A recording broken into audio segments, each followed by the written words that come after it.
Halo semuanya, saya Vanessa Walia dari kelas 12 IPA 1 akan menjelaskan materi tentang substansi genetika. Substansi genetika adalah ilmu atau materi yang mempelajari tentang bagian bagi dalam sel yang berperan dalam pewarisan sifat atau karakter suatu makhluk hidup, serta menjelaskan hubungannya masing-masing. Ada 4 hal yang penting dalam substansi genetik, yaitu kromosom, gen, DNA, dan RNA. Yang pertama, ada kromosom. Kromosom adalah penebalan benang-benang kromatin ketika pembelahan sel terjadi. Kromosom ini ada 2 jenis loh, namanya autosom dan gonosom. Yang pertama, autosom merupakan kromosom yang berperan dalam menentukan bentuk fisik selain kelamin. Sedangkan gonosom merupakan kromosom yang berperan dalam menentukan jenis kelamin.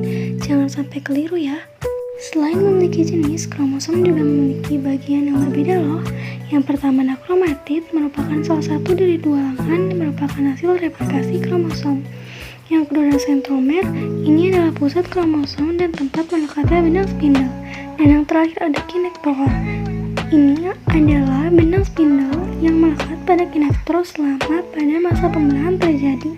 Selain memiliki bagian, kromosom juga memiliki bentuk loh, ada 4, yaitu telosentrik, metasentrik, submensentrik, dan akrosentrik. Yang pertama adalah telosentrik, yang hanya memiliki 1 lengan dengan sentromer yang terletak di ujung. Sedangkan metasentrik memiliki 2 lengan sama panjang dengan sentromer yang terletak di tengah. Sentromernya metasentrik ini berbentuk V ya. Lalu ada submetasentrik. Submetasentrik ini memiliki kedua lengan yang hampir sama panjang dengan sentromer yang berbentuk hampir di tengah. Bentuknya juga V. Sedangkan akrosentrik memiliki 2 lengan yang tidak sama panjang dengan sentromer yang berada dekat ujung bagian kromosomnya. Gambarnya udah aku cantumin di atas ya. Setelah kromosom, kita akan beralih ke gen. Gen merupakan substansi pembawa materi genetik yang diwariskan dari induk kepada keturunannya. Materi genetik tersebut meliputi DNA dan RNA. Fungsi gen terbagi menjadi 2. Yang pertama adalah pembawa informasi genetik dari setiap individu ke keturunannya. Contohnya apa ya? Contohnya adalah rambut ibumu yang berwarna hitam lalu diwariskan ke kamu. Dan yang kedua adalah fungsi sebagai pengatur metabolisme untuk perkembangan setiap makhluk hidup. Selain fungsi, gen juga memiliki sifat loh, yaitu mengandung materi genetik dan dapat menduplikasikan diri. Setiap gen memiliki fungsi yang berbeda-beda, ditentukan oleh kombinasi basa nitrogennya.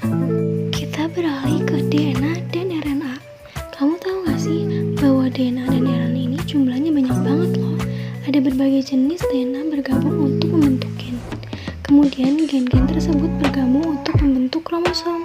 DNA dengan arti jenis molekuler yang menyimpan instruksi-instruksi genetika pada setiap organisme. Sedangkan RNA adalah molekul polimer yang terlibat dalam berbagai peran biologis dalam mengkode, dekode, regulasi, dan ekspresi gen. Oh iya, kamu tahu gak sih kalau di DNA dan RNA ini ada basa nitrogennya juga loh. Yang pertama, ada basa nitrogen dari RNA dengan purin adenin dan guanin, dengan pirimidin, sitolin, dan urasil. Dan yang selanjutnya ada basa nitrogen DNA dengan purin adenin dan guanin, pirimidinnya, sitonin, dan thaimin. Setelah mengenal DNA dan RNA, ternyata DNA dan RNA ini memiliki perbedaan loh.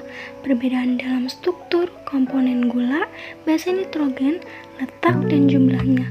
Udah aku taruh pada gambar ini ya, silahkan kalian baca dan kalian pahami, semoga membantu.